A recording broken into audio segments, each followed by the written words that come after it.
श्रीवाणी गिरिजाच्छिराय ददतो वक्षोमुखाङ्गेषु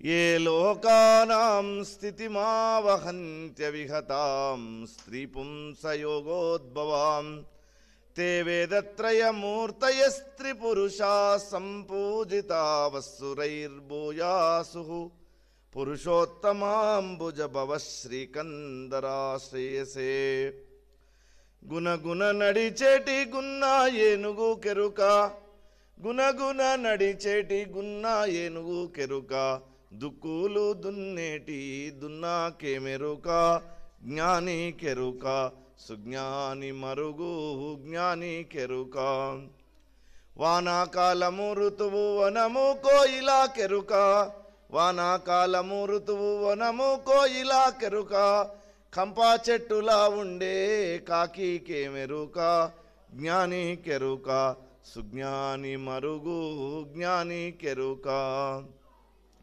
నానా రుచులన్నీ నాలుక కెరుక నానా రుచులన్నీ నాలుక కెరుక వంటశాలలా ఉండే గంటేకే మెరుక జ్ఞాని కెరుక సుజ్ఞాని మరుగు జ్ఞాని కెరుక అలాంటి సుజ్ఞానులను ఎందరినో ఈ జాతికి అందించినటువంటి హైందవ ధర్మ సంస్కృతికి ప్రణమిల్లుతూ శ్రీ దత్తగిరి మహారాజు శతజయంతి మహోత్సవాల్లో భాగంగా ఈ బర్దీపూర్ ఆశ్రమంలో ఏర్పాటు చేసుకున్నటువంటి శతావధాన కార్యక్రమ సభా వేదికలో ఆసీనులై ఉన్నటువంటి పూజ్యపాదులు ఈ పీఠాధిపతి పెద్దప్ప గారి యొక్క పాదపద్మాలకు, చిన్నస్వామి గారి యొక్క పాదపద్మాలకు శిరస్సు వంచి ప్రణమిల్లుతూ సభా వేదిక పైన ఆసీనులై ఉన్నటువంటి ఎన్నో అవధానాలను ఒంటి చేత్తో తన పంటి బిగువుతో చేయగలిగినటువంటి పెద్దలు, అగ్రజులు,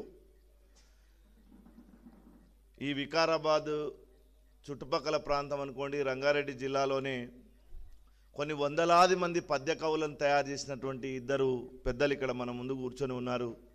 వారు మలుగా అంజయ్య అవధాని గారు, అట్లానే ఇంకొక అగ్రజులైనటువంటి మాన్యులు శ్రీ దోరవేటి చెన్నయ్య గారు. వీరిద్దరూ వారి కళాన్ని నడిపించడమే కాకుండా వికారాబాద్ రంగారెడ్డి ప్రాంతంలో వందలాది కళాలను, గళాలను, వాటికి శక్తినిచ్చినటువంటి కవులు, రచయితలు. మరి ఈరోజు మనందరి ముందు శతావధాన కార్యక్రమానికి చేయడానికి నిలబడ్డటువంటి మాన్యులైనటువంటి అవధాని గారికి అభినందనలు తెలియజేస్తూ, మల్లారెడ్డి గారు ప్రముఖ పరిశోధకులు కూడా వేదిక పైన ఉన్నారు, వారికి, అట్లానే 63 ఏళ్ల వయస్సులో వికాస భారత్ ద్వారా కర్నూల్లో చక్కని హైందవ ఆధ్యాత్మిక కార్యక్రమాలకు, సామాజిక కార్యక్రమాలకు శ్రీకారం చుట్టినటువంటి మాననీయ నాగేంద్ర ప్రసాద్ గారు సభావేదిక పైన ఉన్నారు. అట్లానే కంది శంకరయ్య గారు, ఏ వాట్సాప్ గ్రూప్ చూసినా ఏదో ఒక పద్యం వారిది కనిపిస్తూ ఉంటుంది. అట్లాంటి శంకరయ్య గారు వేదిక పైన ఉన్నారు. ఇంకా వారి పెద్దలు పేరు తెలియదు, వారు వేదిక పైన ఉన్నారు. నా ముందు కూర్చున్నటువంటి సాహితీ మూర్తులు, ఈ ఆశ్రమ పాఠశాల యొక్క విద్యార్థులు, మాతృమూర్తులు, మిగతా పృచ్ఛకులుగా విచ్చేసినటువంటి పెద్దలు, మీ అందరిలో ఉన్నటువంటి ఆ పరమాత్మకు శిరస్సు వంచి నమస్కరిస్తూ ఉన్నాను. భారతదేశం ప్రపంచంలోనే కొద్దిగా ఈ వెనక ఏడ్చే వాళ్ళు ఎవరు ఉండే వాళ్ళు కొద్దిగా ఎవరైనా వెళ్ళి కార్యకర్తలు వెళ్ళి వాళ్ళని కొద్దిగా దూరంగా పంపించండి, అలా నడుస్తుంది, డిస్టర్బ్ లేకుండా. ఏడ్చేవాళ్ళు ఎవరు ఉన్నారు. భారతదేశము ప్రపంచంలో ఇవాళ ఎన్నో సంస్కృతులు పుట్టినయి. వాటి యొక్క ఆనవాళ్ళు కూడా ఇవాళ మచ్చుకు వెతుకుదామంటే ఆ ఆనవాళ్ళు కనిపించడం లేదు.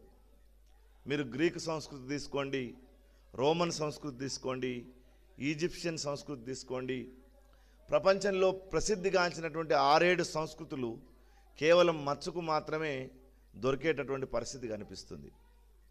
ఒక్క భారతీయ సంస్కృతి మాత్రమే సుమారు 800 సంవత్సరాలు ఇస్లాం ఈ దేశాన్ని పరిపాలించిన, 200 సంవత్సరాలు క్రైస్తవ్యం ఈ దేశాన్ని పరిపాలించిన, ఇప్పటికీ 85% మంది ఈ దేశంలో ఉండేటటువంటి ప్రాచీనమైనటువంటి సాంస్కృతిక వారసత్వాన్ని గుర్తు చేస్తూ ఈ దేశంలో ఉండే సాహిత్యము, కళలు, ఆధ్యాత్మికత ఇట్లాంటి అనూచానంగా పెద్దల నుంచి మనకు వస్తున్నటువంటి వాటిని రక్షించుకొని తట్టుకొని నిలబడగలగడానికి కారణం ఎక్కడికక్కడ ఒక దత్తాత్రేయుడు కావచ్చు, ఒక అవధూతగిరి మహారాజు కావచ్చు, ఇట్లాంటి వాళ్ళు చిన్న చిన్న సెట్స్గా ఏర్పడి ఈ దేశంలో ఆధ్యాత్మికతను, తాత్వికతను నిలబెడుతూ వచ్చారు. దాని వెనుక ఉండేటటువంటి సాహిత్య తత్వాన్ని నిలబెడుతూ వచ్చారు. అందుకు ఇవన్నీ నిలబడ్డాయి. ప్రపంచంలో ఏ దేశం పైన జరిగినటువంటి విధ్వంసం జరిగినప్పటికీ దేశంలో సుమారు 1000 సంవత్సరాలు మన వెన్నెముక విరిగిపోయినప్పటికీ, సుమారు 1000 సంవత్సరాలు ఈ దేశంలో ఉండేటటువంటి ఆత్మ ధ్వంసం చేయబడ్డప్పటికీ, ఈ దేశంలో ఈ రోజుకు ఒక 100 మందిని కూర్చొని మేము శతావధానాన్ని చేస్తాం, ఈ సాంస్కృతిక వారసత్వాన్ని నిలబెడతాం, ఈ భాషా సౌందర్యానికి మేము వారసులమని చెప్పగలిగినటువంటి ఒక మహత్తరమైన శక్తి ఈ ధర్మానికి ఉంది. అంటే ఆ దానికి కారణం, ఆ జ్యోతి వెనుక వెలిగేటటువంటి లోపల ఉన్నటువంటి శక్తి ఎవరంటే ఈ దేశంలో ఉన్నటువంటి ఆధ్యాత్మిక ప్రపంచం. ఆ ఆధ్యాత్మిక ప్రపంచం ఉంది కాబట్టే ఎక్కడికక్కడ దీన్ని నిలబెట్టుకొని మనం ఇన్నాళ్ళు దీన్ని కాపాడుకొని రాగలిగాం. మరి దత్తాత్రేయునికి 24 మంది గురువులు అంటారు. ఆ 24 మంది గురువులను ఆయన స్వీకరించాడు. అసలు ఆయన పుట్టుకలోనే అసూయ లేనటువంటి తల్లి, త్రిగుణాలు లేనటువంటి తండ్రి, అట్లాంటి వాళ్ళకు జన్మెత్తినటువంటి త్రిమూర్త్యాత్ ఏకమూర్తి త్రయోభాగ బ్రహ్మ విష్ణు మహేశ్వర అని ఒక మాట ఉంది. ఆ ఉన్నటువంటి పరమాత్మ ఒక్కడే, ఆయన నుంచి విడిపోయినటువంటి ఈ త్రిమూర్త్యాత్మకమైనటువంటి స్వరూపం దత్తాత్రేయుని యొక్క స్వరూపం. అది గురు స్వరూపం, అది ధర్మస్వరూపం, అది సాంస్కృతిక స్వరూపం, అది సాహిత్య స్వరూపం. ఆ తత్వం, ఆ గురుతత్వం అనేటటువంటిది అందరిలో ఈ దేశంలో నిండి ఉంది, అణువణువున నిండి ఉంది. కాబట్టి ఈ ధర్మం, ఈ సాహిత్యం ఇప్పటికీ నిలదొక్కొని ఈ దేశం నాది, ఈ దేశం యొక్క సంస్కృతి గొప్పది, ఈ దేశం యొక్క వారసత్వం గొప్పదని చెప్పగలుగుతూ ఉంది. మరి దాని క్రమాన్ని, మనోవాసిష్టాన్ని ఇట్లా ఈ దేశంలో అనేకమైనటువంటి సాహిత్య ఒక సంచలనం, ఒక దివ్య జ్యోతిలాగా ఈ మన యొక్క హృదయంలో నిలబడింది. అది నిలబడ్డది కాబట్టే ఇగో ఈ అవధానాలు బతికినాయి, ఈ కవిత్వం బతికింది, ఎవరో మామూలు వ్యక్తి రాసేటటువంటి శతకం బతికింది. ఆ వాల్మీకి, ఆ వ్యాసుడు, ఆ వశిష్ఠుడు అందరూ బతుకున్నారు కాబట్టే ఇప్పుడున్నటువంటి ఈ కవులము, రచయితలం అందరం బతుకున్నాం అన్న విషయం మనం మర్చిపోవద్దు, గుర్తుపెట్టుకోండి. చాలామంది ఏమనుకుంటారంటే నేను ఒక పుస్తకం రాశాను, నాలాకి ఇంకా ప్రపంచంలో ఇంకెవడు రాయలేదన్నటువంటి స్థాయిలో ప్రచారం చేసుకుంటూ ఉంటారు. కానీ ఇవాళ మీరు ఒక్కసారి వాల్మీకిని లోపలికి వెళ్ళి పరిశీలించండి. ఒక శ్రీధర పండితుడు రాసినటువంటి వ్యాఖ్యానాన్ని మహాభాగవతానికి శ్రీధరుడు రాసినటువంటి వ్యాఖ్యానాన్ని పరిశీలించండి. ఒక నీలకంఠుడు మహాభారతానికి రాసినటువంటి వ్యాఖ్యానాన్ని పరిశీలించండి. ఎంత లోతుగా వెళ్ళారు వాళ్ళు. ఆ భాషా సౌందర్యము, దాని యొక్క గరిమ, ఆ కేంద్రం ఎక్కడుందో దాన్ని పట్టుకోగలిగారు కాబట్టే ఇవాళకి ఇన్ని శతకాలు వచ్చినా, ఎన్ని ఆధునిక సాహిత్య ప్రక్రియలు వచ్చినా, ఎన్ని వచన కవితలు వచ్చినా, ఎంతమంది గొప్ప గొప్ప అవార్డులు పొందినా, ఈ రోజుకు ఈ జాతిలో వ్యాసుడు బతుకున్నాడు, వాల్మీకి బతుకున్నాడు, కాళిదాసు బతుకున్నాడు. ఆ మహనీయుల యొక్క జీవం అందరి లోపల ఉంది కాబట్టి ఇవాళకి మనం బతికి ఉన్నాం. ఎంత గొప్ప సాహిత్యం ఈ దేశంలో ఉండేదనే దానికి ఒక ఉదాహరణ చెప్తాను. భోజుని యొక్క ఆస్థానంలో 3 కవులు ఉన్నారట. ఒక ఆయన దండి, ఒక ఆయన భవభూతి, ఒక ఆయన మాగుడు. ఈ 3 కవులు వాళ్ళు ఆ రాజు దగ్గర నిర్ణయాత్మకమైనటువంటి ఒక బోర్డులో ఉన్నారు. ఎవరికి ఉద్యోగం ఇవ్వాలన్నా, ఎవరు కవి అని గుర్తించాలన్నా, ఎవరు రచయిత అని గుర్తించాలన్నా ఈ 3 ఆమోద ముద్ర వేయాల్సిందే. వీళ్ళు తాతాచార్యుల ముద్ర వేస్తే కానీ వాని లోపలికి రానిచ్చేటటువంటి పరిస్థితి లేదు ఆనాడు. ఎవరు మా మల్లారెడ్డి గారు ఒక కవిత్వం రాసుకొని లోపలికి రాగానే ఏమయ్యా చదవ అంటాడు ఈయన. ఎందుకంటే ఈ ముగ్గురు ఎలాంటి వాళ్ళంటే దండి ఏకసంతాగ్రహి, భవభూతి ద్విసంతాగ్రహి, మాగుడు త్రిసంతాగ్రహి. ఒక ఆయన ఒక్కసారి చెప్తే గుర్తుపెట్టుకుంటాడు, ఒక ఆయన 2 సార్లు చెప్తే గుర్తుపెట్టుకుంటాడు, ఒక ఆయన 3 సార్లు చెప్తే గుర్తుపెట్టుకుంటాడు. అంత ఏకాగ్రత కలిగినటువంటి వాళ్ళు వీళ్ళు. ఎవరు కవిత్వం రాసుకొని లోపలికి వచ్చినా నువ్వు చదువు అంటాడు ఆయన మాగుడు దండి. చదవగానే ఆయన చెప్పింది ఈయన ఏకసంతాగ్రహి కాబట్టి వెంటనే గుర్తుపెట్టుకుంటాడు. ఇది నువ్వు రాయలేదు నేను రాశానంటాడు, ఆయన చదువుతాడు. నేను అబద్ధం అంటే ఈయన అడగండి అంటాడు, రెండో ఆయన చూపించి. ఆయన ద్విసంతాగ్రహి. ఈయన ఒకసారి చెప్పాడు, ఈయన ఒకసారి చెప్పాడు, గుర్తుపెట్టుకుంటాడు, నేను నువ్వు రాయలేదంటాడు. మేమిద్దరం అబద్ధం అంటే ఈ మూడో ఆయన మాగుడిని అడుగుమంటారు. ఆ మాగుడు లేచి చెప్తాడు. ఎందుకంటే 1, 2, 3 సార్లు అయిపోయింది, ఆయన గుర్తుపెట్టుకుంటాడు. ఎవడు లోపలికి వచ్చినా కానీ వాళ్ళని గెట్అవుట్ బయటికి పంపించేస్తున్నారు వీళ్ళు. అంత శక్తి వీళ్ళకు ఉన్నది. కానీ నిజంగా మన యొక్క భాషా సౌందర్యం ఎంత గొప్పదండి. పాప బాబా కొన్ని పెదవుల్లోంచి వస్తాయి అక్షరాలు కాబట్టి వాటిని ఓష్చేయాలన్నారు. కొన్ని దవడల్లోంచి వస్తాయి కాబట్టి వాటిని తాళవేయాలన్నారు. కొన్ని పళ్ళలోంచి సందుల్లోంచి వస్తాయి కాబట్టి వాటిని దంత్యాలని పిలిచారు. కొన్ని కంఠంలోంచి వస్తాయి కాబట్టి వాటిని కంట్యాలన్నారు. కొన్ని ముక్కులోంచి వస్తాయి కాబట్టి వాటిని అనునాసికాలన్నారు. అక్షర సమామ్నాయం మొత్తం మన యొక్క ముఖ యంత్రాన్ని కదిలించే విధంగా మన భాషా సౌందర్యం ఉందండి. అందుకే మనం ఏ వాకింగ్లు 20 సంవత్సరాలు ఒక ఆయన వాకింగ్ చేస్తుంటాడు, మంది ముచ్చట్లు మాట్లాడుకుంటూ వాకింగ్ చేస్తాడు. ఆ బొజ్జ ఇంచు కూడా కరగదు, కుండ అంత పెద్ద ఉంటుంది అది. నిజానికి లేచి ఒక పద్యమో శ్లోకమో ఒక మంచి వేద మంత్రమో శ్రీ రుద్రమో పురుష సూక్తమో శ్రీ సూక్తమో పొద్దున్నే లేచి స్నానం చేసి ఆ సూర్యునికి ఎదురుగా కూర్చొని ఒక్కసారి పఠన చేస్తే చాలు మన వల్లంతా చెమట వచ్చి మన శరీరం మొత్తం నిర్మాల్యం అయిపోతుంది. ఒక రకంగా చెప్పాలంటే అంత శక్తి మన యొక్క శ్లోకాలకు మంత్రాలకు మన యొక్క పఠనానికి ఉంది. ఈ ముగ్గురు ఎవరు వచ్చినా వాళ్ళని బయటికి పంపిస్తున్నారు. వీళ్ళ బాబు ఒక ఆయన ఉన్నాడు. వీళ్ళకి అప్పటికే 60 సంవత్సరాలు దాటినాయి. కొంతమందికి పళ్ళు ఊడిపోయాయి, కొందరి దవడలు సరిగ్గా పనిచేయడం లేదు, కొందరి గొంతు సరిగ్గా పనిచేయడం లేదు, కొన్ని అక్షరాలు పలకలేరు వీళ్ళు. వీళ్ళ బాబు ఒక ఆయన బయట ఉన్నాడు, మహాకవి కాళిదాసు. ఆయన ఒక శ్లోకం పద్యం రాసుకొని లోపలికి వచ్చాడు. ఆయన్ను కూడా రొటీన్గా అడిగారు, ఏమయ్యా నువ్వేం రాసావో చెప్పు అన్నారు. నేను రాశా చదువుతున్నాను సార్ అన్నాడు ఆయన. షడ్జా మడ్జ కరాజ్య వీడ్య వసుదాజ్యాల హంచ మట్కా కరే జడ్జట్ కిట్ కిట్ దరాజ్యరేట్ గన కజ్జోత వీడ్య భ్రమ వీడ్యాలుడ్భ్రమలుట్ప్రయట్టియ పదాట్ గడ్ గడ్ గడ్ గడ్ గడ్ గడ్ గడ్ గడ్ గహ పాదౌటేట్పట టట్పట టట్పట టట్పట రసప్రఖ్యాద సఖ్యోదయ అన్నాడు ఆయన. ముగ్గురు ఒకరి ముఖాలు ఒకరు చూసుకున్నారు. నేను రాశానంటే నేను రాయలేదు అనుకున్నారు. ఏమయ్యా నేను రాయలేదు కదా, రాయలేదు. ఒకసారి మళ్ళీ అన్నాడు ఆయన.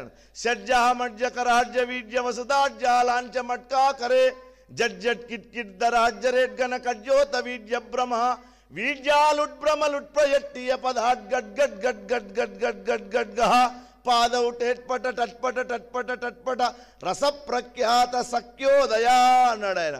ముగ్గురు లేచిన వాటి మేము రాయలేదు సార్, మీరే రాశారు, లోపలికి రండి అన్నారు. ఇంత ఏకాగ్రత కలిగినటువంటి, ఇంత భాషా సౌందర్యం కలిగినటువంటి శ్లోకాలు, పద్యాలు, మంత్రాలు. ఇవాళ ఒక ఆదిశంకరుని చూడండి మీరు. ఆదిశంకరుని యొక్క మొత్తం స్తోత్రాలు, అంతకు మించినటువంటి కవిత్వం ఎవడు రాయలేడు అన్నంత అద్భుతమైనటువంటి ఫ్లోలో ఇంకొక పాదాన్ని తీసి ఇంకొకటి పెట్టలేడు. అంత గొప్ప కవిత్వ సౌందర్యం ఉన్నటువంటి ఒక సౌందర్య లహరి కావచ్చు, ఒక శివానంద లహరి లాంటి గొప్ప కావ్యాలనదు వాటిని కావ్యాలే చూస్తే చిన్నగా ఉంటాయి, కానీ అంత గొప్ప సౌందర్యం ఉన్నటువంటి శాస్త్రాలను ఆదిశంకరుడు అందించాడు. ఇట్లా ఈ దేశంలో మీరు ఒక అస్సాంలో పోండి, ఒక గుజరాత్లో పోండి, ఒక కశ్మీర్లో పోండి, ఒక తమిళనాడులో పోండి, రాష్ట్రానికి 100 మంది 1000 మంది ఇట్లాంటి మహనీయులు కనిపిస్తారు. ఒక కాశ్మీర్లో ఒక లల్లాదేవి కావచ్చు, మన తిరుపతిలో తరిగొండ వెంగమామ కావచ్చు, ఒక భద్రాచల రామదాస్ కావచ్చు, ఒక దున్న ఇద్దాస్ కావచ్చు, ఒక నారాయణ గురు కావచ్చు, ఒక సంత్ తుకారాం కావచ్చు, ఒక జ్ఞాన్దేవ్ కావచ్చు, అస్సాంలో పోతే ఒక శంకర్దేవ్ కావచ్చు, ఒక చైతన్య మహాప్రభు కావచ్చు, ఒక గుజరాత్లో పోతే ఒక నరసింహ మెహతా కావచ్చు. ప్రతి రాష్ట్రంలో ఇట్లాంటి మహనీయులు కొన్ని వందలాది మంది మీకు పుట్లు దొరుకుతారు. నేను తెలంగాణ మొత్తం పరిశీలన చేస్తే తెలంగాణలో ఈరోజు వరకు ఏ సాహిత్య చరిత్రకారుడు రాయనటువంటి 300 మంది వాగ్గేయకారులను నేను సేకరించాను. తెలంగాణ పద సంకీర్తనల పేరుతో తెలంగాణ సాహిత్య అకాడమీ ఆ పుస్తకాన్ని వేసింది. ప్రతి ఊర్లో ఉన్నారు ఇట్లాంటి వాళ్ళు. వాళ్ళే ఈ ధర్మాన్ని, అమ్మగారు వస్తారా, పైకి వస్తారా, చెప్తారా? ఈ ధర్మాన్ని, ఈ సంస్కృతిని, ఈ సాహిత్యాన్ని నిలబెట్టేటటువంటి వందలాది మంది ఈ దేశంలో, మరి పల్లెటూర్లలో ఏమీ తెలియనటువంటి వాళ్ళు, వాళ్ళకు కూడా జ్ఞానాన్ని ప్రబోధించినటువంటి మహనీయులు కనిపిస్తారు మీకు. అదేం తక్కువ కాదు. దాన్ని తక్కువ చూపుతో, ఆ కవిని తక్కువ చూపుతో చూడాల్సినటువంటి అవసరం లేదు. మనకు మొత్తం సుమారు 40-50 గీతలు ఉన్నాయి. ఒక్క మహాభారతం శాంతి పర్వంలోనే మనకు 7-8 గీతలు కనిపిస్తాయి.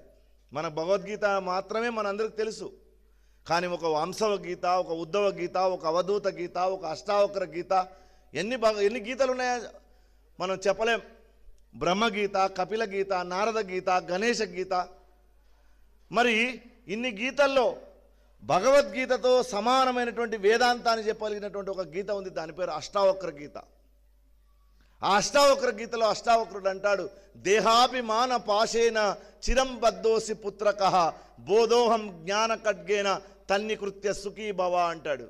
ఓ జనక, అజ్ఞానం అనేటటువంటి ఈ బంధాన్ని జ్ఞానం అనేటటువంటి ఖడ్గం చేత ఛేదించు అంటాడు. దీనికి సమానమైనటువంటి పాట మామూలు వాడు ఒకటి రాసుకొని పాడుకుంటాడు. తనువుకు ఆత్మకు అనుబంధమే గాని తానెవ్వారో తానా వారెవ్వారో జీవా, కట్టే కంపను తెచ్చి కాకి గూటిని పెట్టి, కట్టే కంపను తెచ్చి కాకి గూటిని పెట్టి, గూటిలో ఒక గుడ్డు అమరా పెట్టి నాది, గుడ్డు బగిలి పాయే గూడు చెదిరి పాయే, గూటితో ఒక మాట చెప్పాకనే పాయే, తనువుకు ఆత్మకు అనుబంధమే గాని తానెవ్వారో తానా వారెవ్వారో జీవా. నీ యొక్క స్వస్వరూపమైనటువంటి సంధానాన్ని తెలియజేసేటటువంటి శాస్త్రాన్ని ఒక అష్టావక్రుడు ఏ స్థాయిలో చెప్పాడో ఒక నిరస్యరాస్తుడైనటువంటి ఒక కవి కూడా అట్లా చెప్తాడు. దేహమైతే మొనది కాదు మోహములు విడువండయా, మోహములు విడువండయా, సాహసంబున గురుని చేరితే, సాహసంబున గురుని చేరితే సోహమే తన సొమ్మయా, దేహమైతే మొనది కాదు మోహములు విడువండయా. ఒక సాధారణమైనటువంటి వ్యక్తి కూడా ఇంత అద్భుతమైనటువంటి కవిత్వ భాషను చెప్పగలిగాడు ఈ దేశంలో.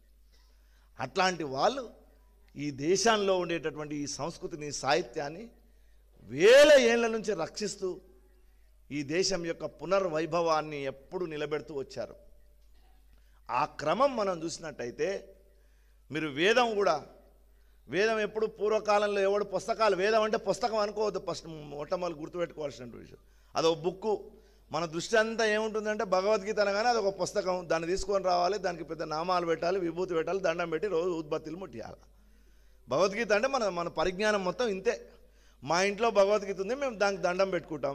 మా నాన్నగారు కొనుక్కొచ్చారు, దాన్ని వేదిక మీద పెడతాం, దండం పెడతాం. మా గురువు గారు జపమాలు ఇచ్చాడు, దాన్ని వేదిక మీద పెడతాం, దండం పెడతాం. సంవత్సరం ఒకసారి కడుక్కుంటాం. ఈ రకమైనటువంటి భావాన్ని మనకుంది. కానీ దాంట్లోకి లోపల్లోకి వెళ్ళి తొంగి తరచి చూసేటటువంటి గుణాన్ని కోల్పోయింది ఈ జాతి. అట్లాంటి తాత్వికమైనటువంటి దృష్టి మనకు లేకుండా పోయింది కాబట్టి ఎవరు చెప్పింది ఎవడు వినట్లేదు ఇప్పుడు. అందుకే ఒక తాగుబోతు బాగా తాగి చావానికి దగ్గరైనటువంటి తాగుబోతుని డాక్టర్ దగ్గర తీసుకుపోయి ఆ డాక్టర్ అన్ని టెస్టులు చేసి చెప్పినట్ట, నువ్వు బాగా తాగుతున్నావా, ఇంకా నువ్వు బతకవు, 3 నెలల కంటే ఎక్కువ బతకవు అన్నాడంట. వాడనంట, ముజే బోల్ బోల్కే 5 డాక్టర్ మర్ గయే సాబ్ మై ఐసీ చూ అన్నాడంట వాడు. నాకు చెప్పి 5 మంది డాక్టర్లు చచ్చిపోయారు కానీ నేను అట్లే ఉన్నాను అన్నాడంట వాడు. లేదు ఇట్లా చెప్తే నువ్వు నమ్మట్లేదని 2 గాజు గ్లాసులు తెప్పించి ఒక దాంట్లో నీళ్లు, ఒక దాంట్లో వైన్, వాడు తాగేటటువంటి సీసాలోంచి వైన్ పోసి 2 బతుకున్నటువంటి వానపాములు తీసుకొచ్చి దీంట్లో వేసిండంట. ఒక 10 నిమిషాల తర్వాత ఈ వైన్లో వేసిన వానపాము చచ్చిపోయిందంట. చూసినావా చచ్చిపోయింది, నీకు ఏమర్థమైంది అన్నాడంట. ఏమీ లేదు సార్, కడుపులో వైన్ పోసుకుంటే కడుపులో ఉన్న పురుగులన్నీ చచ్చిపోతాయి సార్ అని తెలిసిందా అన్నాడంట వాడు. ఇట్లాంటి స్థితికి దిగజారిపోయింది ఈ జాతి.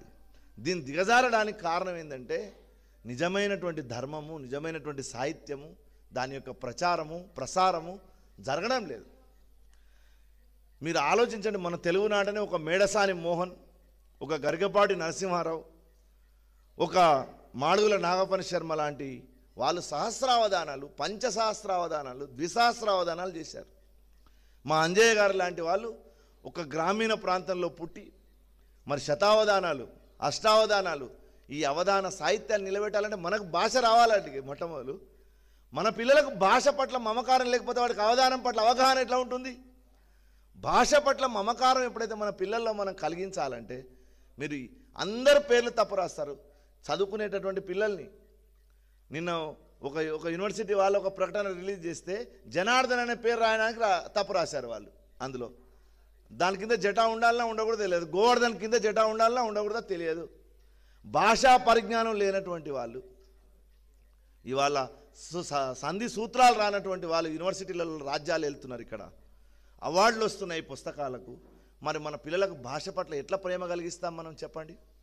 కవులలో కూడా ఒక రకమైనటువంటి పిచ్చి రోగం ఈ మధ్య ఏం ముదిరిందంటే, ఎవరంతా వాళ్ళు ఏదో చిన్న పుస్తకం వేయడం, ఇది ఇక ప్రపంచంలో ఇది వాల్మీకి సాహిత్యం కంటే, ఇది వ్యాసుని సాహిత్యం కంటే గొప్పదని ప్రచారం చేసుకోవడం, పిచ్చి ప్రచారం చేసుకోవడం.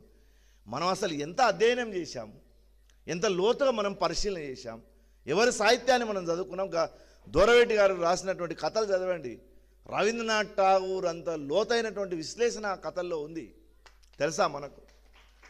మరి ఏమి చదువుకోకుండానే ప్రతి వాళ్ళు ఏదో రాసేసి, ఒక ఆయన సృష్టికర్తను అంటాడు, ఒక ఆయన బ్రహ్మదేవుని అంటాడు, ఒక ఆయన విష్ణువుని అంటాడు, ఒక ఆయన పరమేశ్వరుని అంటాడు. నేను అది సృష్టించాను, నేను ఇది సృష్టించానని ఈ మధ్యలో ఇది ఒక పెద్ద పిచ్చి అయిపోయింది అందరికీ.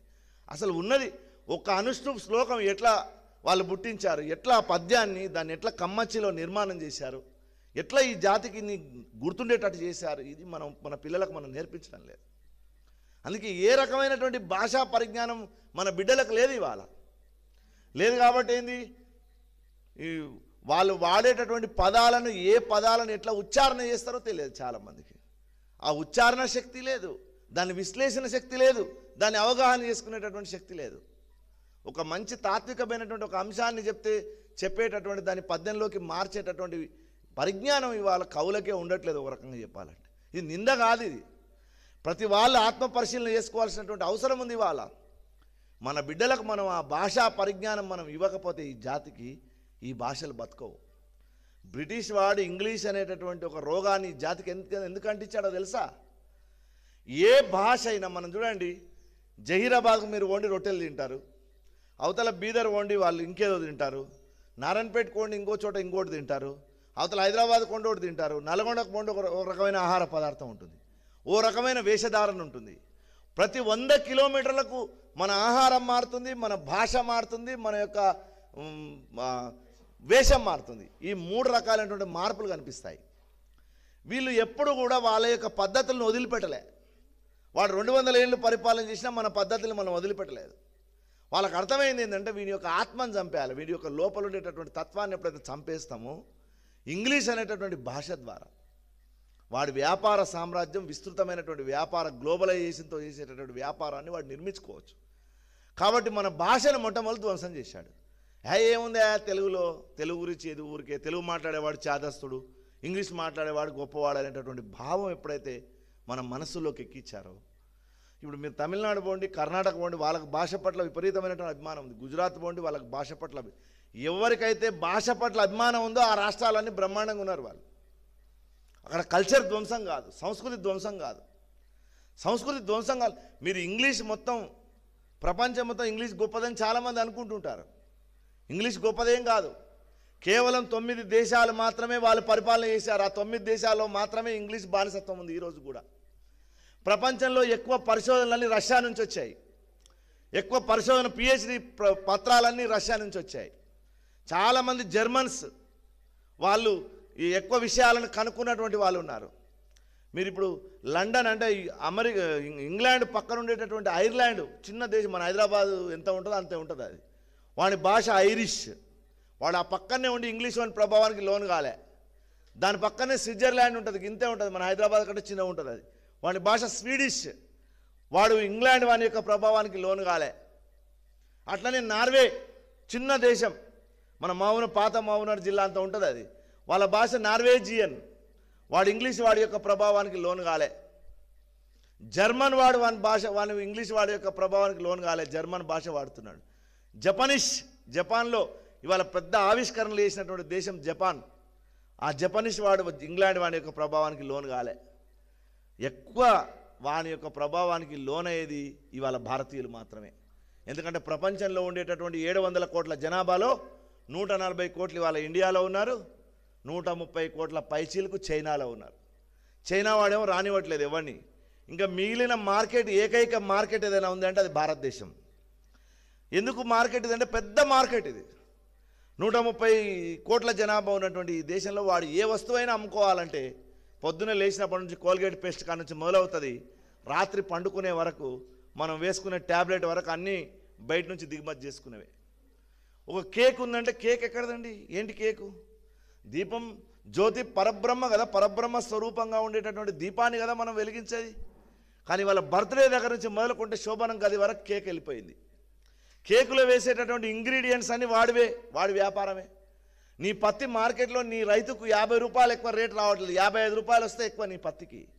కానీ అదే పత్తిని వాడు కొనేసి టన్నులు విదేశాలకు దిగుమతి చేసుకొని నీకు పీటర్ ఇంగ్లాండ్ అని, బ్లాక్బెర్రీ అని ఒక ప్యాంటు షర్ట్ చేసి నీకు 2000 రూపాయలకు ఒక ప్యాంటు, 2000 రూపాయలకు ఒక షర్ట్ అమ్ముకుంటున్నాడు.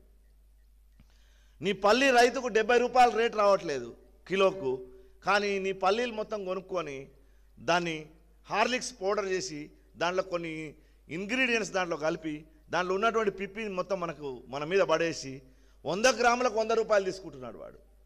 కాబట్టి వాడి మార్కెట్కు కావాల్సినటువంటి విధంగా వాడు భాషను నిర్మాణం చేశాడు.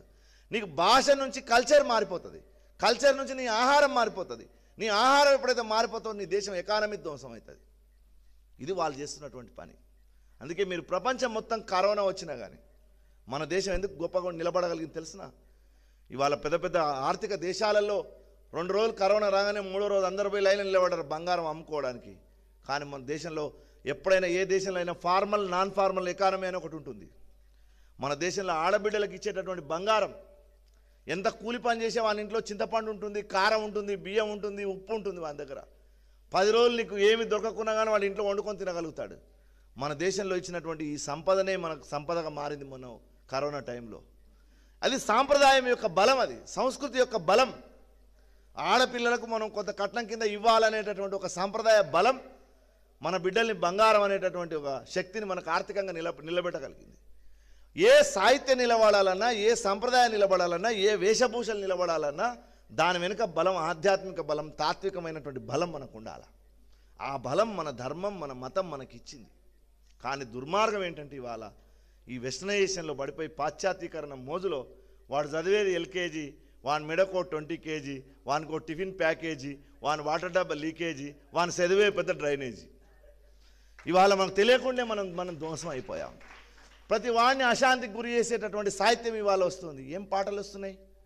నీ పాటలు ఏంటి? నీ ధర్మం ఏంటి? నువ్వు ఏమి సాహిత్యం చెప్పావు? ఇట్లాంటి అవధానాలు, ఎన్ని అద్భుతమైనటువంటి శ్లోకాలు, పద్యాలు అందించారు. ఎంత మానసికమైన. ఇప్పుడు ఈ చిన్న పిల్లలకు మనందరం చదువుకున్నామండి చిన్నప్పుడు.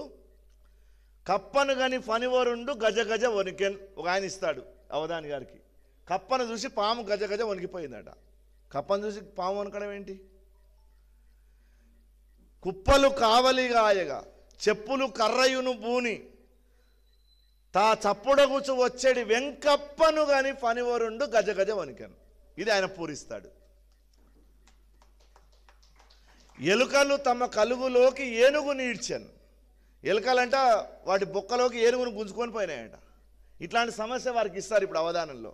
ఎలుకలు తమ కలుగులోకి ఏనుగు నీడ్చెన్, ఇలలో 2 రాజులు మలయుచు చెదరంగమాడి మాపటి వేలన్, బలమెత్తి కట్టమరచిన ఎలుకలు తమ కలుగులోకి ఏనుగు నీడ్చెన్. ఇలలో 2 రాజులు, భూమి మీద 2 రాజులు కూర్చొని చదరంగం ఆడుతున్నారట. మలయుచు చదరంగమాడి మాపటి వేలన్. సాయంత్రం అయిపోయిందంట వాళ్ళు ఆడుతూ ఉంటే, చదరంగం ఆడుతూ ఉంటే. బలమెత్తి కట్టమరిచిన ఈ ఏనుగులు, గుర్రాలు ఉంటాయి కదా చదరంగంలో, వాటన్నిటిని డబ్బాలో వేసి మూసిపెట్టడం మర్చిపోయారట వాళ్ళు. అప్పుడు అందులో ఉన్నటువంటి ఏనుగును ఇంట్లో ఉన్నటువంటి ఎలుక వచ్చేసి దాని రంధ్రంలోకి లాక్కొని పోయిందంట. ఇది కథ. ఇట్లా పూరించాడు ఆయన. ఇలలో 2 రాజులు మలయుచు చదరంగమాడి మాపటి వేలన్, బలమెత్తి కట్టమరచిన ఎలుకలు తమ కలుగులోకి ఏనుగు నీడ్చెన్. ఇంత బాగా పూరిస్తారు. సీతను పెళ్లి ఆడే శివుడు కీశగణంబు తోడ్పడన్. సీతను శివుడు పెళ్ళాడినట్ట, దీన్ని కూడా పూరిస్తాడు. గుండ్రాయికి కాళ్ళు వచ్చి గుణగుణ నడిచన్. గుండ్రాయి ఎక్కడ నడుస్తుందా? ఇట్లాంటి సమస్యలు వాళ్ళకి ఇస్తారు. మంచి మంచి దత్తపదులు ఇస్తారు. ఈ దత్తగిరి ఆశ్రమం లాంటి దత్తపదులు 4 ఇచ్చి దాని పద్యం రాయమంటారు. మధ్యలో ఒకడు అప్రస్తుతం మాట్లాడతాడు. స్వామి అవధాని గారు, సన్యాసికి సన్యాసికి తేడా ఏంటి అంటాడు. మౌనంలో అప్రస్తుతం జరిగినప్పుడు నేను అడిగాను, మన రాజకీయ నాయకులు ఈ మధ్య సన్యాసి సన్యాసి అని తిట్టుకుంటారు, వాళ్ళకేం పిచ్చి లేచిందో, ఇంకేం పదాలు దొరకనట్టు. ఈ సన్యాసి వాళ్ళకు బల్పు అహంకారంతో పదాలు, సన్యాసి అనే శబ్దము ఈ దేశం యొక్క అత్యున్నతమైనటువంటి గౌరవ స్థానంలో ఉన్న పదము. ఆ పదాన్ని ఎందుకు ఉచ్చరించాలి? ఒకళ్ళు తిట్టాలని కూడా వేరే పదాలు లేవా? ఇంకేమైనా తిట్టుకో, ఇంకేమైనా కొడుకో, ఆ కొడుకో, డాష్ కొడుకో తిట్టుకో, ఎవడో అంటున్నాడు, నీకు వాని ఇష్టం. ఈ పదాన్ని ఎందుకు వాడతావు? నా పదాన్ని ఎందుకు వాడతావు? నేను అడిగాను అవధాని గారిని, సన్యాసికి సన్యాసికి తేడా అంటే అవధాని గారు అన్నారు, లోకము చేత విడిచబడినటువంటి వాడు సన్యాసి, లోకాన్ని విడిచిపెట్టిన వాడు సన్యాసి అన్నాడు. ఇట్లాంటి అప్రస్తుత ప్రసంగాలు కూడా మీరు అవధానంలో వినబోతున్నారు. చాలా ఈ మెదడుకు సంబంధించినటువంటి గొప్ప ఒక చిన్న 2-3 మాటలు చెప్పి ముగిస్తానండి. వాళ్ళ యొక్క మానసిక మేధోశక్తి యొక్క పరిణతి ఎంత గొప్పగా ఉంది, ఏ స్థాయిలో ఉందని చెప్పేది అవధానం. ఇది ఎంత గొప్ప ఉందనే దానికి ఒక ఉదాహరణ చెప్తాను నేను. 2006లో 2007లో పరిగిలో శుక్రవారం శనివారం అంగడి జరుగుతుంది. ఆ అంగట్లో 2 భార్యాభర్తలు ఇట్లాంటిది ఒక పట్టా పరిచి, జంపకాన పరిచి, దాని మీద ఒక కాళికాదేవి బొమ్మ పెట్టారు. ఒక తల పుర్రె అక్కడ పెట్టారు, 2 బొక్కలు పెట్టారు. ఇలా పెట్టి ప్రతి వాళ్ళు అంగడికి వచ్చినటువంటి వాళ్ళతో 5 రూపాయలు తీసుకొని ప్రశ్నకు జవాబు చెప్తున్నారు. ఎంత విచిత్రం చూడండి అసలు. నిజంగా ఏం ప్రశ్న చెప్తానంటే, ఇప్పుడు భార్య ఇక్కడ నిలబడి, భార్య అక్కడ పోతుందా, దూరం పోతుంది, అక్కడ దగ్గర ఉండదు. భర్త కూర్చొని ఉంటాడు, అమ్మ మా బిడ్డకు పెళ్ళి అయితే లేదు, ఎప్పుడు పెళ్ళి అవుతుంది? ఈ ప్రశ్న ఈయనకు చెప్తారు. ఆమె అక్కడి నుంచి వస్తుంది, కళ్ళు మూసుకుంటుంది, ఏదో మంత్రం చదువుతుంది. ఇప్పుడు నువ్వు అడిగిన ప్రశ్న, నీ బిడ్డకు పెళ్ళి కాలేదని అడిగినావు, ఎన్ని రోజులు అవుతుందని అడిగినావు అని ప్రశ్న చెప్తుంది. ఈ మనిషి ఇక్కడ ఉండనే ఉండదు, అక్కడ ఉండి ఇక్కడ అడిగినటువంటి ప్రశ్నకు జవాబు చెప్తుందండి. ఈ 5 రూపాయలకు ఒక ప్రశ్నకు చెప్తున్నారు వాళ్ళు. నేను అటు బండి మీద నుంచి పోతూ నేను గమనించాను, ఏంటబ్బా ఇది అని. అంటే ఒక 5-6 మందిని చూస్తే 5-6 మంది ప్రశ్నలు అన్నీ వాళ్ళు ఏమనుకున్నారో అది చెప్పేస్తున్నారు. ఇంకా కొంతమంది రాసిస్తారు, ఒక కాగితం మీద రాస్తే ఈయన రాసడం ఇట్లా పెట్టుకుంటాడు అంతే. ఆమె అటు నుంచి వస్తుంది, ఈ రాసిన దాంట్లో ఏముందో అది చెప్పేస్తుంది. ఎట్లా చెప్తారు వీళ్ళు, పరిశీలన చేయాలని ఒక నిర్ణయం తీసుకున్నారు. సాయంత్రం వాళ్ళు ఎక్కడ ఉంటారో వెతుకుదామని సాయంత్రం ఆ కార్యక్రమం అంతా వాళ్ళ 7 గంటలకు మూసుకొని మూట కట్టుకొని వెళ్ళిపోతారు. ఊరవతల ఒక చోట చెట్ల కింద వాళ్ళు ఉంటున్నారు, గుడిసెలల్లా గుడిసె వేసుకొని ఉంటున్నారు. నేను సాయంత్రం వెళ్ళి కలిశాను. నేను కలవగానే వాళ్ళు, లేదు సార్ ఇది మేము దైవత్వం ఇది చెప్పాం సార్, అది సార్ ఇది సార్ అని. లేదు నువ్వు చెప్పాలి, ఇది ఏంది రహస్యం అండి. లేదు సార్ ఇది మాకు సిద్ధి ఉన్నది, అది ఉన్నది అన్నది. లేదు నేను కనుక్కోవాలనుకుంటున్నా, ఇదేందో చెప్పు, నీకు కావాల్సిన డబ్బులు ఇస్తా అని చెప్పిన. ఒక 500 రూపాయలు ఇచ్చాను నేను. మళ్ళా వారం రండి సార్ చూపిస్తాను. మళ్ళా వారం పోతే నేను కూడా ప్రశ్నలు అడిగితే జవాబులు చెప్పేస్తుంది. ఆమె అక్కడ చింత చెట్టు దిక్కు పోతుంది, నేను ఏం అడిగితే అది చెప్పేస్తుంది. అసలు ఏంటిది అని నేను ఒక ఫోన్ నెంబర్ తీసుకున్నాను, అతనితో రెగ్యులర్ టచ్లో ఉన్నాను. ఎట్లా చెప్తున్నాడు? ఈ దైవత్వం కాదు. దైవత్వం అంటే నీకు అతీంద్రియ పరిజ్ఞానము లేదా అష్టసిద్ధులు కలిగి అవతలి వాడి మనసులో ఉండేటువంటి మైండ్ రీడింగ్ వీడు ఎట్లా చేయగలుగుతున్నాడు? దీని వెనుక రహస్యం ఎందుకు అనుకుందామని అతనితో రెగ్యులర్ టచ్లో ఉండి, అతని వయస్సు దాదాపు 70 సంవత్సరాల దగ్గర ఉన్నాడు. అతను 5 పైసలు ఉన్నప్పటి నుంచి చెప్తున్నాడంట అది, ఆ ప్రశ్న అట్లా 5 పైసలు తీసుకొని చెప్పేవాడంట. అప్పటి నుంచి స్టార్ట్ చేశాడు అతను. ఇప్పుడు 5 రూపాయలు తీసుకుంటున్నాడు అతను. ఇది కనుక్కోవాలని నేను ఓ రోజు మా ఇంటికి పిలిచాను. నేను పిలిచి కూర్చోబెట్టి 2 భార్యాభర్తలు కూర్చొని, ఆమె పోతుంది మళ్ళీ వస్తుంది. మనం ఏ ప్రశ్న అడిగితే ఆ ప్రశ్నకి జవాబు చెప్తుంది. నువ్వు ఏ దేవుని పేరు అడిగితే ఆ దేవుని పేరు అని చెప్తుంది. నేను ఏం చేద్దామని చెప్పి ఆలోచించి ఒక దేవుని పేరు, పూరి జగన్నాథుని పేరు రాశాను నేను. అది చెప్పలేకపోయింది. తర్వాత ఒక టిపికల్ నెంబర్ ఒకటి రాసుకుంటే అది చెప్పలేకపోయింది.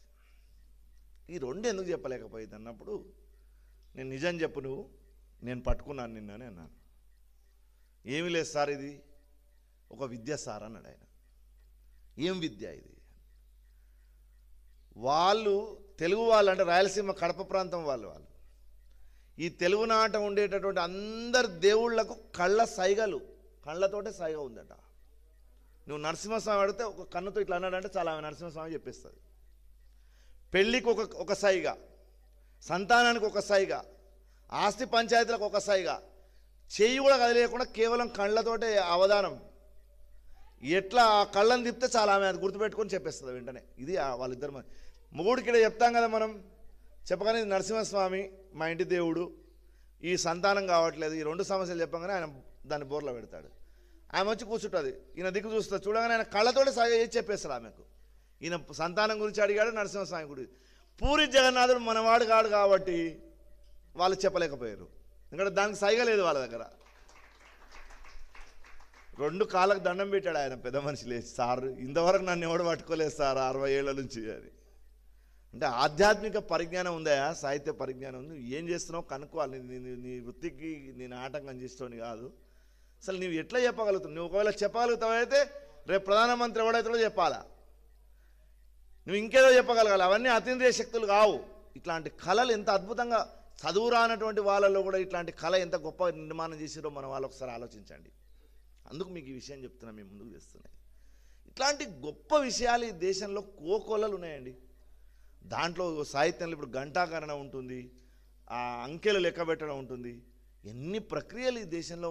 మరి మన పిల్లలకి రేపు మనం ఇది అందించకపోతే, ఈ భాషా పరిజ్ఞానం మన పిల్లలకు లేకపోతే ఇవన్నీ ఏమవుతాయో పెద్దలు ఆలోచించండి. వ్యక్తిగతమైన స్వార్థంతో నేను గొప్పవాను, నేను ఇది చేశాను, నేను అది పొడిచాను, నేను ఇది పొడిచాను, నేను 3 సంపటాలు వేశాను, మందిని చంపుతూ ఉన్నాను, నేను ఆ సంపటాలు వేశాను, ఈ సంపటాలు వేశాను చెప్పుకుంటూ తిరుగుతున్నాం. కానీ మన బిడ్డలకు భాషా పరిజ్ఞానం లేకపోతే ఇట్లాంటి మేధో శక్తి ఇంకో 10 ఏళ్ళు 20 ఏళ్ళు ఆయన గట్టిగా ఉంటాడు, తర్వాత ఏముంటాడు? మరి ఈ శక్తిని ఎవడు అందుకోవాలి? మనం వేల శతకాలు ఈ జాతికి మన పిల్లలకి ఎట్లా అందుతాయి? ఒకసారి విజ్ఞులుగా మనం ఆలోచించాలి. ఆ ఆలోచన కల్పించడం కోసమే ఈ శత జయంతి మహోత్సవాల్లో భాగంగా ఈ ఆశ్రమంలో జరుగుతున్నటువంటి ఈ అవధాన కార్యక్రమానికి శ్రీకారం చుట్టాలని మరి నేను ప్రారంభం అంటే 2 మాటలతో ప్రారంభం చేయాలనుకున్నాను. స్వామివారు మాట్లాడమని ఆదేశించారు కాబట్టి మొదటిసారి ఈ ఆశ్రమంలో ప్రసంగం చేయడం నేను కూడా. కాబట్టి ఒక ఆధ్యాత్మిక మార్గంలో ఉన్నటువంటి వ్యక్తులం మేము. సాహిత్యం నిజంగా చెప్పాలని నేను వదిలిపెట్టాను ఈ మధ్యకాలంలో, ఎందుకంటే దాంట్లో అన్ని రకరకాల రాజకీయాలు, రకరకాల ఈ పిచ్చి చేష్టలు ఉన్నాయని చెప్పి నిజంగా వదిలేసిన నేను. ఆధ్యాత్మిక మార్గం ఈ దేశం యొక్క తాత్విక పునాది కాబట్టి దాన్ని పట్టుకొని నడుస్తున్నటువంటి వాళ్ళం. మరి నాకు ఈ అవకాశం ఇచ్చినటువంటి మా చిన్నస్వామి గారి పాదపద్మాలకు, నా ముందు మమ్మల్ని ఆశీర్వదించినటువంటి పెద్దస్వామి గారికి నమస్కరిస్తూ, మా అన్నగారైనటువంటి అవధాని అంజయ్య గారి అవధానం నిర్విఘ్నంగా కొనసాగాలని, ఆ దత్తాత్రేయ గురుదేవుడు ఆయన హృదయంలో ఎక్కడ ఏ శమంతక పంచమంతకాల్లో ఉన్నా, ఏ కూర్మాపురంలో ఉన్నా, ఇంకే దత్తక్షేత్రంలో ఉన్నా ఆయన హృదయంలోకి ప్రవేశించి కవులు సంధించేటటువంటి ప్రశ్నలన్నిటికీ చక్కని సమాధానాలు ఇవ్వాలని కోరుకుంటూ, మరెప్పుడైనా నాకు అవకాశం కలిగినప్పుడు కలుసుకుందాం. నమస్కారం.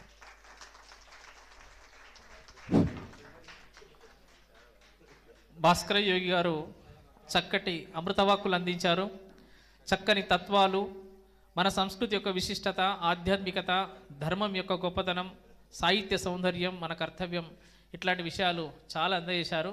వారికి సభా తరపున మరొక్కసారి ధన్యవాదాలు తెలుపుకుంటున్నాం. మీరు ఒక 2 నిమిషాలు మాట్లాడాక ఆశీర్వసంగం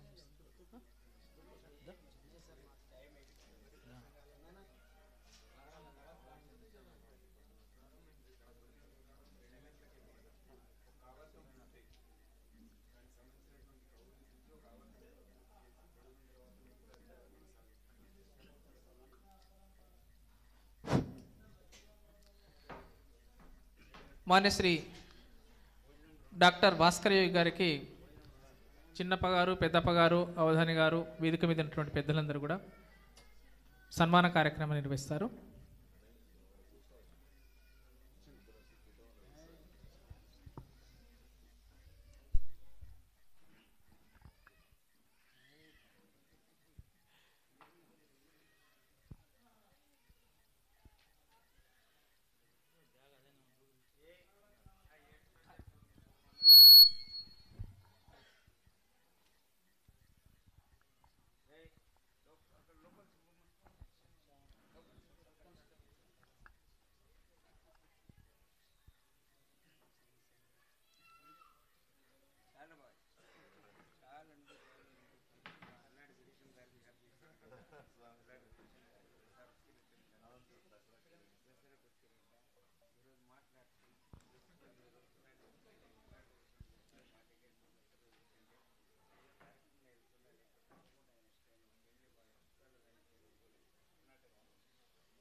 గౌరవనీయులు డాక్టర్ భాస్కర్ యోగి గారికి శ్రీ శ్రీ శ్రీ దత్తగిరి మహారాజ్ గారు మరియు సిద్ధేశ్వరానందగిరి మహారాజ్ గారు పెద్దలందరూ సన్మానం చేస్తున్నారు. గట్టిగా మనం ఒకసారి చప్పట్లతో సన్మానం చేద్దాం.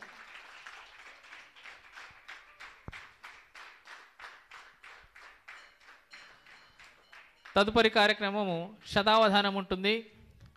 శతావధానాన్ని మాన్యశ్రీ డాక్టర్ మల్గా అంజయ్య గారు నిర్వహిస్తారు. ఈ కార్యక్రమాన్ని గౌరవనీయులు డాక్టర్ మల్లారెడ్డి గారు